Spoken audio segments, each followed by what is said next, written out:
but it's a pleasure to welcome Tamar Weissman, who is speaking from the Galil, I believe, right? The Galil, I Yes. don't know, living on a farm in the Galil and Yes. working on sustainable agriculture. I don't know how many years are you living there? We're in our 8th year now. Your 8th year, wow, wow. And Yes. she does serve, I mean, unfortunately now it's a slow business, but as a tour guide in Israel, lectures in Tanakh and Eretz Yisrael, and their book, Tribal Lands of 12 Tribes of Israel in Their Ancestral Territories. So you're in which Sheva? Where are you living? I actually am on the seam line between Naphtali and Yisachar. On my morning Okay. walk, Okay. I cross over from one territory to another. Very So, nice. And she just yeah. finished her second book, The Bible's Wild Child, on Midrashic Patterns in the Book of Shoftim. And it's a pleasure to welcome her to make a Shechayanu as her first talk at Torah in Motion. So, B'vakasha, Tamar, we'll give you the full 40 minutes, so you're allowed to go 2.5 minutes over. B'vakasha. Okay. Thank you. Thank you so much. It's an honor and a privilege to be here. Is it good to get started now? Yes. Okay. Yes. So, Chanukah Sameach, or Erev Chanukah Sameach. Happy Chanukah to everyone. The topic I decided to speak on tonight is the city of Modiin. I entitled the shiur Modiin, City of Chanukah. Can everybody see the screen? Okay. Yeah. And that is a topic that can be taken in numerous different directions. If I was wearing my tour guiding hat, then we could talk about the probable location of ancient Modiin, which is the center of the story, the origin story of Chanukah, where Chanukah was launched, so to speak, the city of Matityahu and his 5 sons. But we're not going to be delving into that tonight, although there is much to be said about the potential candidates for the location of ancient Modiin. We alternatively could talk about some of the stories that are centered around Modiin that I had, the aforementioned Matityahu and his sons. That's also not our topic tonight. This shiur is about Inyana Diyoma, the essence of the holiday of Chanukah as seen through the lens of place. And the place of Chanukah is Modiin. And there's not so much to be said about Modiin in the rabbinic sources. There are a few references to Modiin in the Mishnah and a few more in the Talmud. And so I'd just like to do a quick survey of where Modiin is found in the rabbinic sources, because that will launch us into a deeper understanding of the concept of this place. So the first source I don't even bring for you here. That's more of a tangential reference to the city of Modiin through some of the Hasmonean kings. So the Hasmonean kings were descendants of Matityahu and his sons, and they are linked to the city of Modiin in the Talmud, and also as had been mentioned in the previous shiur and in earlier shiurim, I'm sure, in the apocryphal works of the 4 books of Maccabees and in Josephus, and there's plenty to link the Chanukah story to Modiin. But I'd like to just get into the 2 Mishnayot, the two Mishnayot from different tractates in Mishnah that are very similar conceptually, and both mention Modiin. And I'd like to try and use those Mishnayot to arrive at a deeper idea of what the city is about and how the city can inform the holiday, as it were, to help us understand the holiday a bit better. So let's first look at this Mishnah in Chagiga, the Mishnah, which is the backbone of the oral law, redacted right around the corner from me in Tzipori in the beginning of the 3rd century CE. And this is from the tractate Chagiga. So let's examine the opening of this Mishnah. Min hamodi'it belifnim. Modi'it, Modi'in, Modi'im, these are all interchangeable terms. From the village of Modi'in and inwards, Ne'emanin al klei cheres.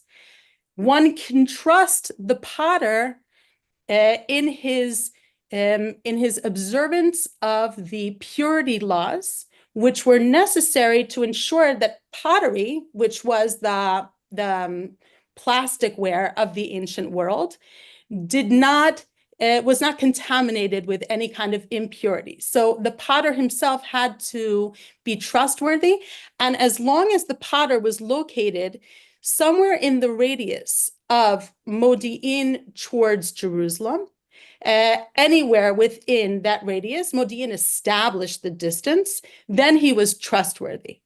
And so what we're starting to see here, and it will be further developed in the next Mishnah, is that there's some kind of an intrinsic relationship between Jerusalem and Modiin. Modiin forms the outermost point in which we can still somehow be connected back to Jerusalem. So anyone who is producing pottery, let's say in Moza, or Kiryat Ya'arim, or anywhere within the distance, again, take the whole circumference of the distance between Modiin. I don't know if everyone here is familiar with modern Modiin. It's around, let's say, 30 modern miles from Jerusalem. And most assumptions are that that's in that vicinity of modern Modiin is what we're talking about here. Anywhere from that radius, let's say between 25 and 30 miles, is trustworthy. So you take that radius out of Jerusalem, and anyone who's producing pottery can be trusted that the pottery is kosher pottery and can be used. Let's see if we can build off of that same concept with another Mishnah, the second Mishnah that mentions Modiin. And this is a Mishnah in the tractate of Psachim.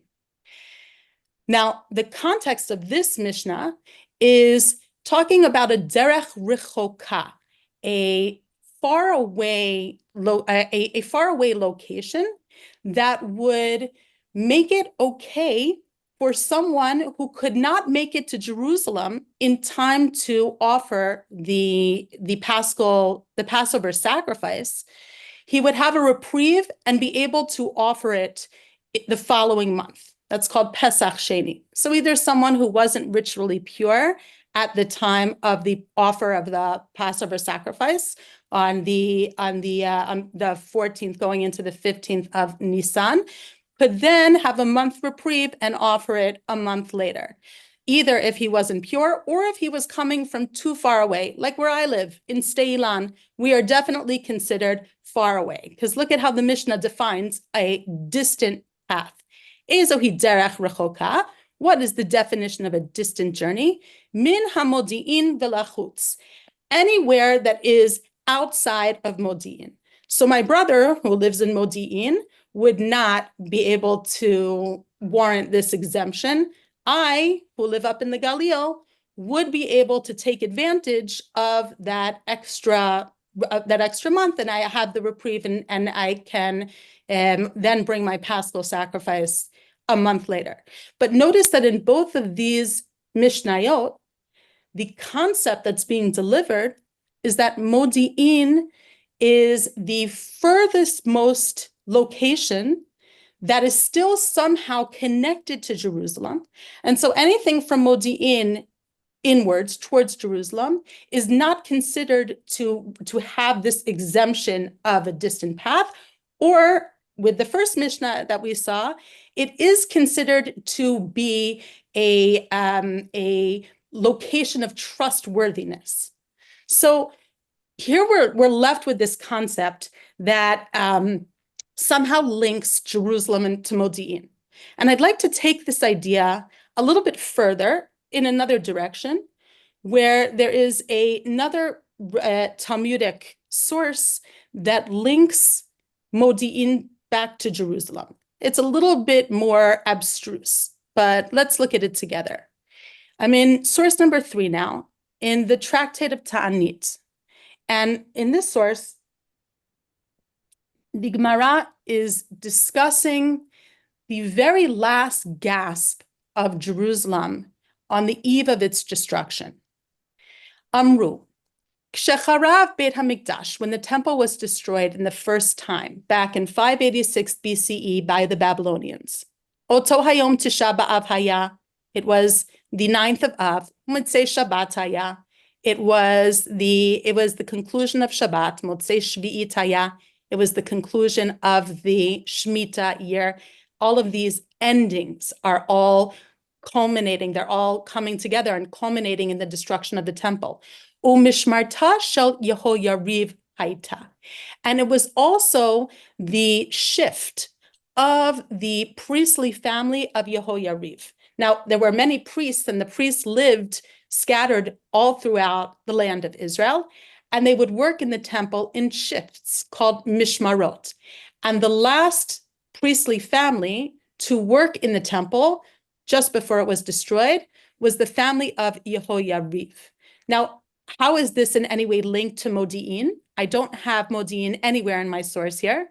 So for that, I would turn to the first book of Maccabees, which is the most trustworthy, having been written just a couple of decades after the actual series of Maccabean wars. And let's see what we have here, which is corroborated by Josephus. Bayamim hahem, in those days, haya kohen b'Yisrael, ushmo Matityahu ben Yochanan ben Shimon. Now we're familiar with Matityahu, the great patriarch of the Chashmonaim. But what priestly family was he linked to? Mibnei Yehoyariv b'Yerushalayim. So he was from the family of Yehoyariv, V'hu Yoshev Bahar Moda'it, and he lived in Modiin.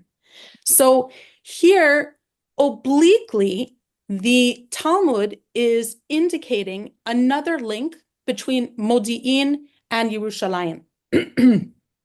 So I'm starting to see a pattern developing here.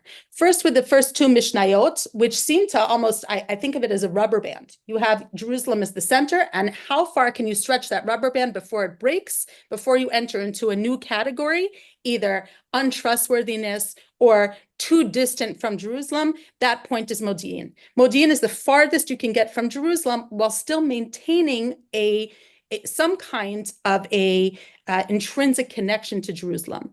And then here I see as well, through the family of Yehoyariv, Matityahu being from the family of Yehoyariv and Matityahu living in Modiin, another link between Modiin and Jerusalem. Now, if we keep that for a second on the back burner, that there is some kind of intrinsic connection and that this shiur is devoted to exploring that connection, I'd like to just ask about the name Modiin, because names often give some kind of an indication of the essence of a person or of a place.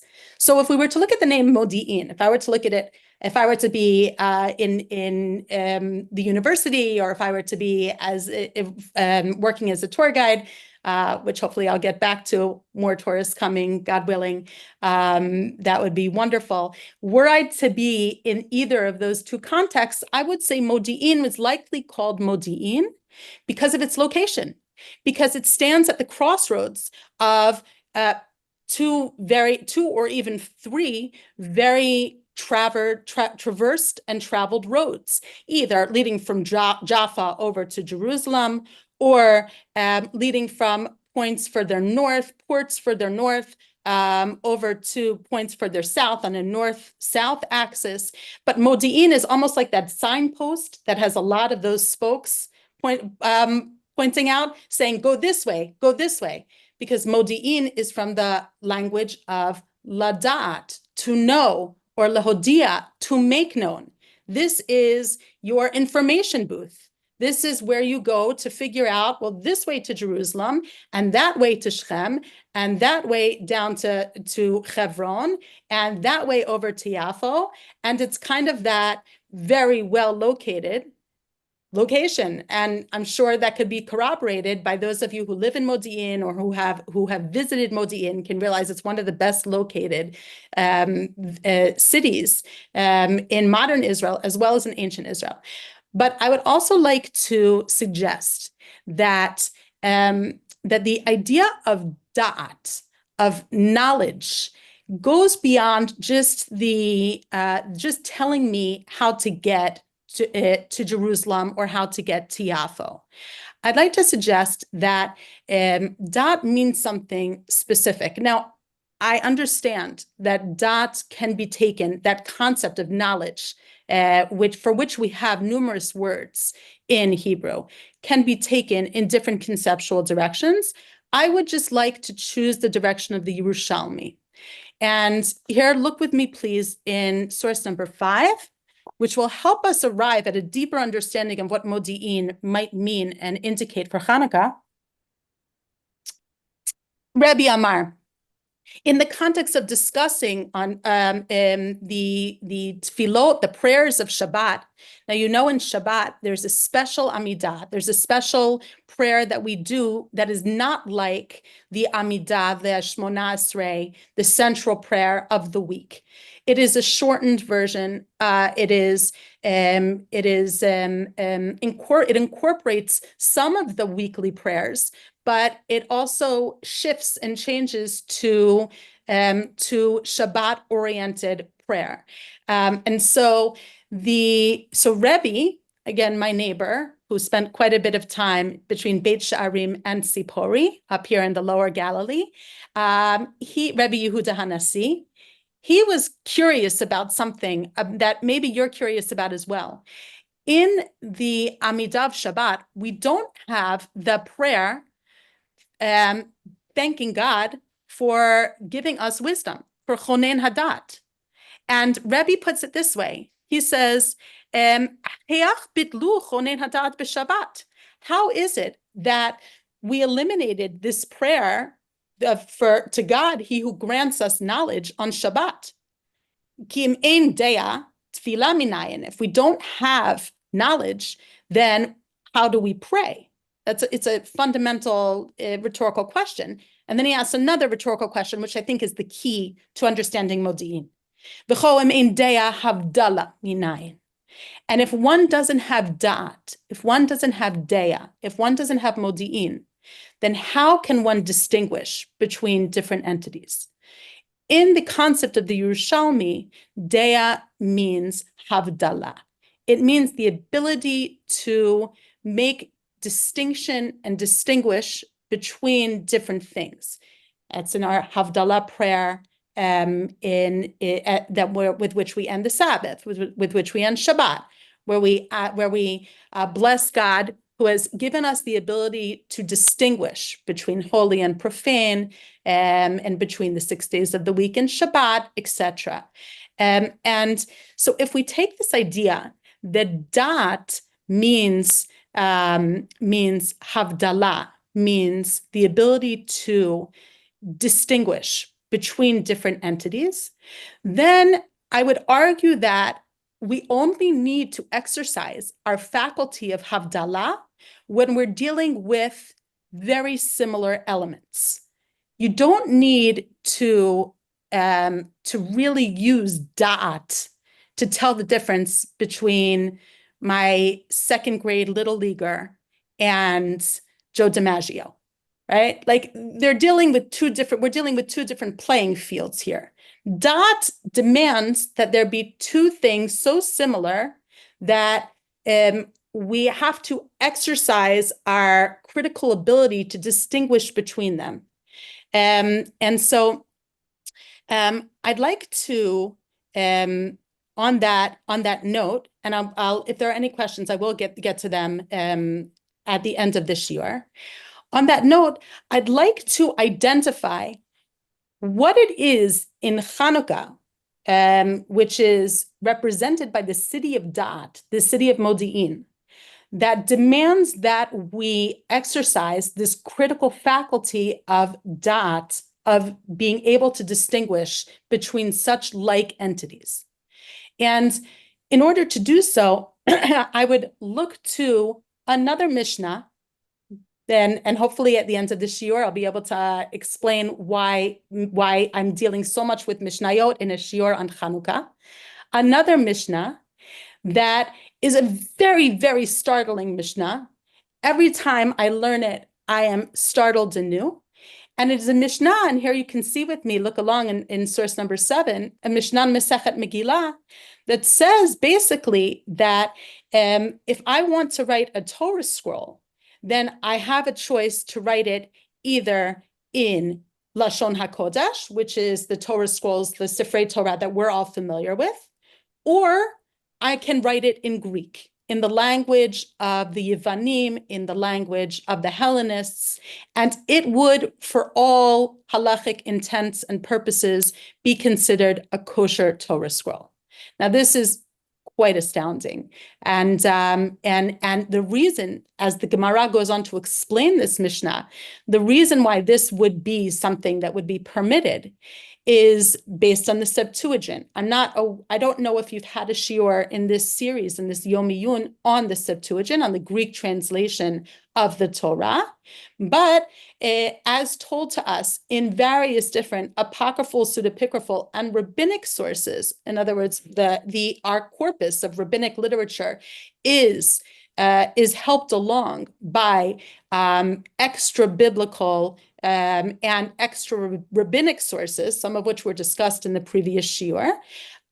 These are sources that attest to, including in our Gemara here, that I didn't bring for you in the source sheet, but trust me on this, attest to the miracle of the translation of the Torah into Greek, where the king Ptolemy, who was a Hellenistic king of the Ptolemaic kings in Egypt, to build his library in Alexandria. He had the rabbis, he sequestered 72 rabbis, each in his own cell, and said, translate the Torah.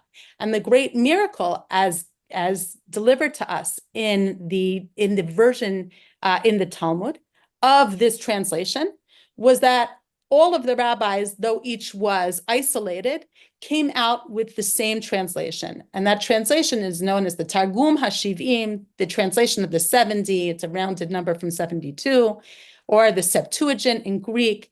And because of the holiness of this translation, the miracle involved in the translation, that would warrant this halacha, essentially. This is why a Torah can be written in Greek. And it was decided by halachic decisors through the ages that this is the halacha. Rambam, Maimonides, in his Code of Jewish Law, in discussing the laws of Sefer Torah, he upholds this halacha that's delivered in the Mishnah and says, yes, were we to have the original Targum HaShivim, the original Septuagint, then we could have a kosher Torah scroll written in Greek letters, in the Greek language. And when the Baal Koreh went up to read from the Torah scroll, then he could read it in Greek. However, we have lost the original version of the Or text of the Septuagint, and so therefore, the only kosher Torah scroll is that which is written with the Masoretic Hebrew text. So halachically, we do not practice like this, but Rambam did preserve the core of this halacha that yes, were we to have the original Septuagint, we could write the Torah scroll in Greek. I will leave. I have this wonderful book. I studied Greek in college with a chassid in Bnei Brak by the name of David Shaps. I was in touch with him recently. Every Chanukah, I pulled this out because I'm reminded of the joy that he had over Chanukah when he would sing he would sing, I believe it was a translation of Maoz Tzor into Greek. He wouldn't sing it in the tune that we use, but he would sing the Greek because he wanted us to appreciate the beauty of Greek. And that is what is considered the essence of the power of Greece and of the essence of the beauty of Greece is the language, which can which can permeate our tents, so to speak. And that is essentially what we have to contend with. I'd like to instead of paraphrasing it, I'd like to look at the language of the Maharal and how he explains this power of Greece and how it stands contra to the power of Israel. So, as he puts it, האומה הזאת ביקשו שיכתבו להן חכמים התורה יוונית. Now, you can read along in English that he retells the story of the Septuagint where the Greeks sought to have the Torah translated. אף כי בוודאי אין לאומה הזאת חלק בתורה, even though the Greek nation, the Hellenists, certainly had no portion in the Torah, ומכל מקום ביקשו לכתוב להם התורה בלשון שלהם. And nevertheless, they wanted for their library of all wisdom in Alexandria that our holy texts be translated into Greek. וזה מורה שהחוכמה שייך להם ביותר מן שאר האומות. And Rabbi Lo, the Maharal in the 16th century is writing that this teaches us that of all of the nations of the world, it is the Greeks that are considered to be the repository of knowledge and the fathers of Western knowledge. Ulekach darshu chachamim. And this is why our sages said, in the blessing that Noah gave to his son Japheth, to his son Yefet, who is the forefather of Greece, Yaf Elokim liyefet v'yishkon be'ahalei Shem. This is the blessing that the beauty of Yefet, the beauty of Greece, shall dwell in the tents of Shem. And what does this mean? This means that Yofyuto shel Yefet, the beauty of Greece, is dwelling in the tents of Shem, meaning that the language of Greece, which is exceptionally beautiful, should dwell in the Batei Midrashot and in the Batei Knesset, the synagogues and the learning halls, the Ohalei Shem, the tents of Shem, that we bring in the beauty of Greece to dwell in our holiest places. And you can just read along here.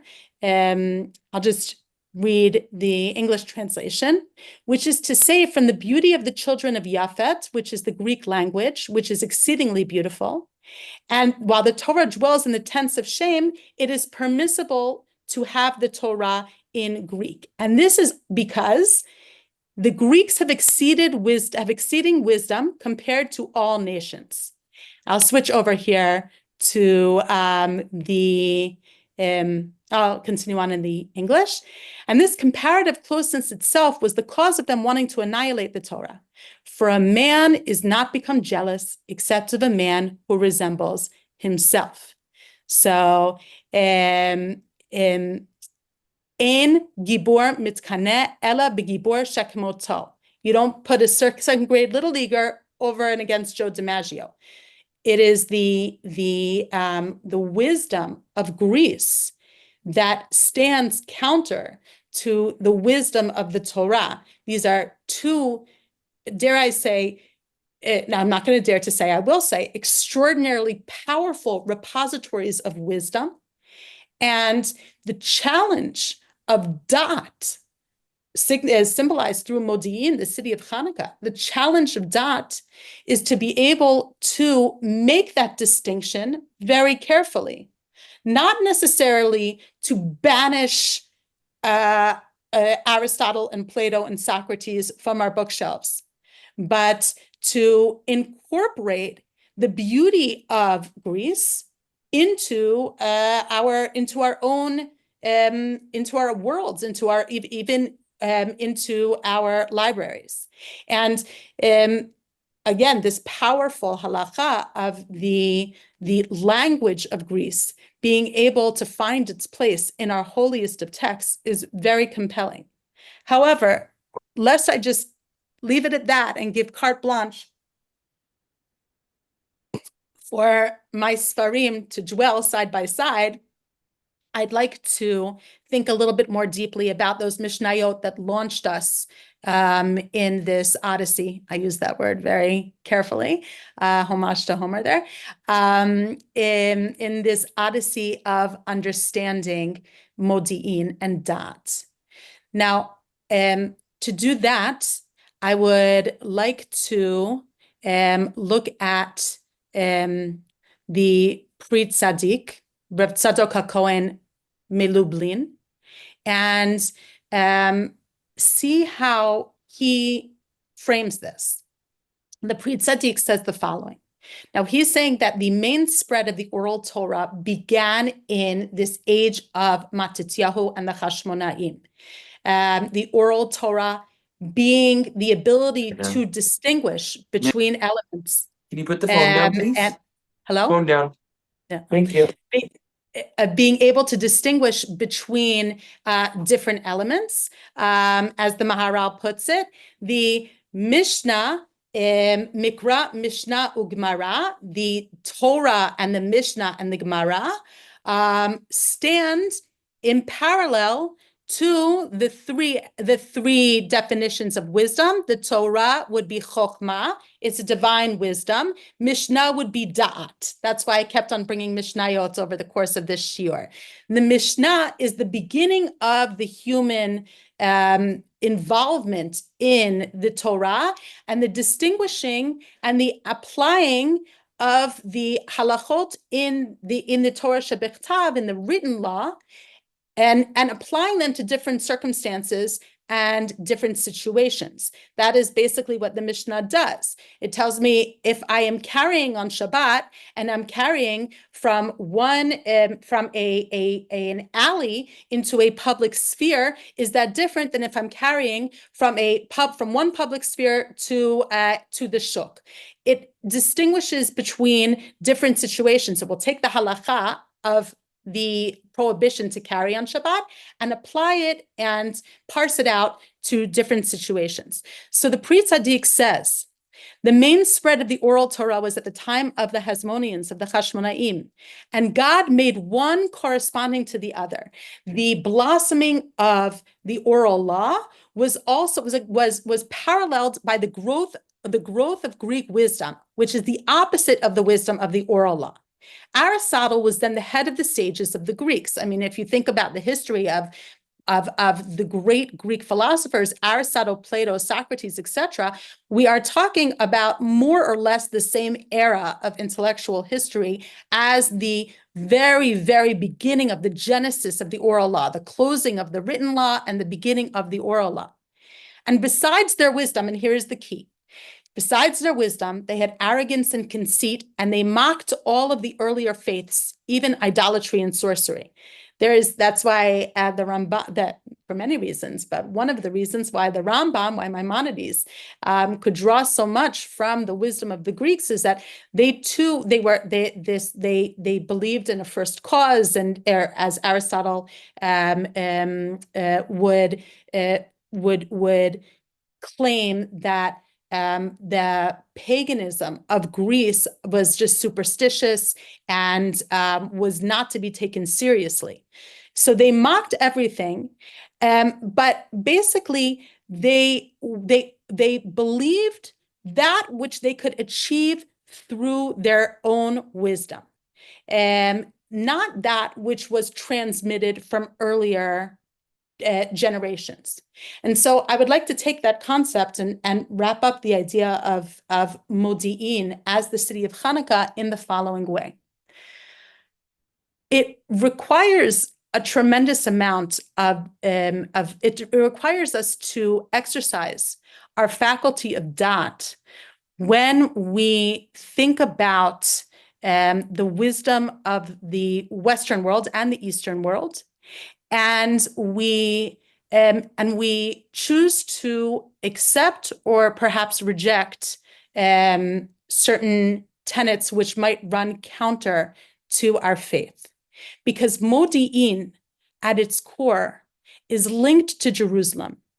Ki mitzion tetzei Torah udvar Hashem Yerushalayim. From Zion comes forth Torah and the word of God from Jerusalem.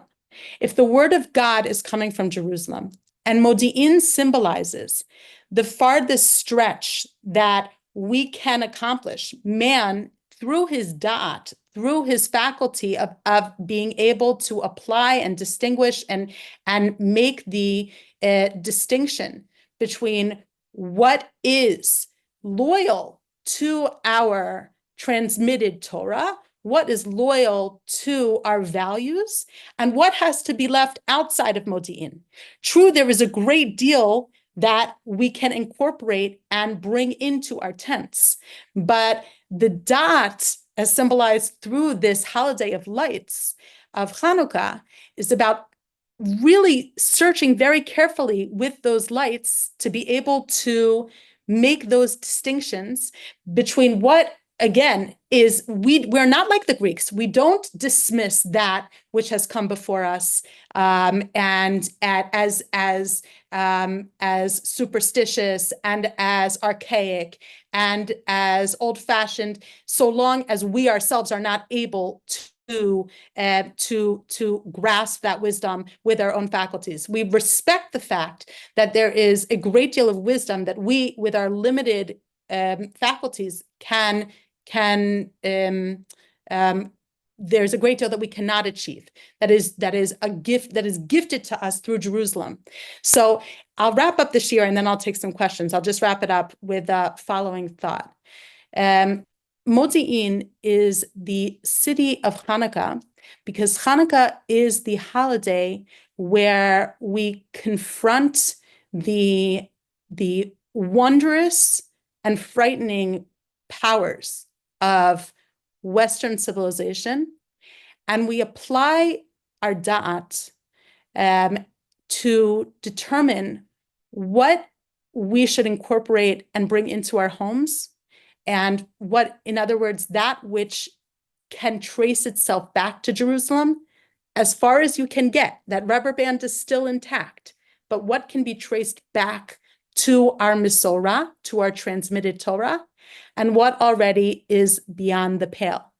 And so it's a challenge that I find the Mishnah in Megillah, which tells us that we can have a kosher Sefer Torah written in Greek, as a great challenge, and not a challenge in the sense of let's not deal with this wisdom at all, but rather let's be discerning and let's use our powers of da'at to decide what we will incorporate into our lives. I will end just because, listen, I never get a chance to use those 3 years of Greek that I studied under Professor Shapswith, and since he would every year on Hanukkah read to us in Greek, I will read in Greek because it is a language that is considered the Yofiuto Shel Yefet. So here I'm just reading to you a couple of lines from the Targum Hashivim so that we can get a sense, a taste of the beauty of this language. By the way, what I can't convey is that part of the beauty of this language is that it is tremendously logical. But just listen to it and see if it doesn't hit you in a deep place. En arche apoisenotheos tun huronon kaitingen. En arche, in the beginning, Epoisonotheos, God created, Tun Uranon, the heavens, and the earth. I see I'm already going up over time. So for those who are interested, I'm sure you could find recordings online, but it is definitely a special pleasure and a special food. Another 40 seconds. Read. Another 40 seconds. Okay. I can't sing the way that Dr. Shaps would. My voice is shot, but just realize that Greek is meant to be sung.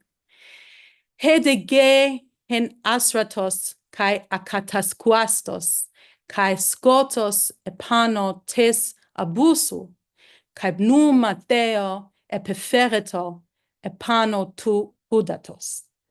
I guess it does, it to an untrained ear, maybe it takes you can at least hear the cadence, but there is a great deal of beauty to this language, again, from a linguistic point of view, and also from an oral, A-U-R-A-L, is that the right word? From the point of view of being able to hear it, and that, again, It's not something to shut off and to fear, but something to very carefully use our discriminating faculties of Modiin to bring into our homes. And may the light of Modiin and the light of Chanukah help us make those critical choices.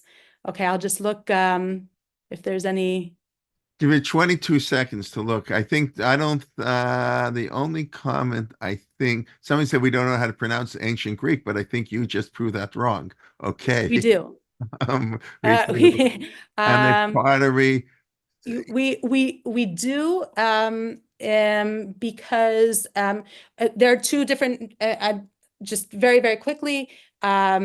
All I can say, I'm not an expert. It's just, it takes many, many years to become of the level of if you want the expert, you have to go to Bnei Brak and you have to catch him when he's not in his shtibel. But he is probably the world expert in ancient Greek, and he taught us at least that the pronunciation is fairly accurate. I'm not reading it in a modern Greek pronunciation, which would sound somewhat different, but this is more or less what you might hear. So, yes. Okay, very nice that David from Modiin is sending his thanks. So, Wow. Baruch Hashem, we A have real people from thing. Modiin. Really, thank you. A pleasure. Really, thank you. And Thank you so much. okay, Chanukah Sameach.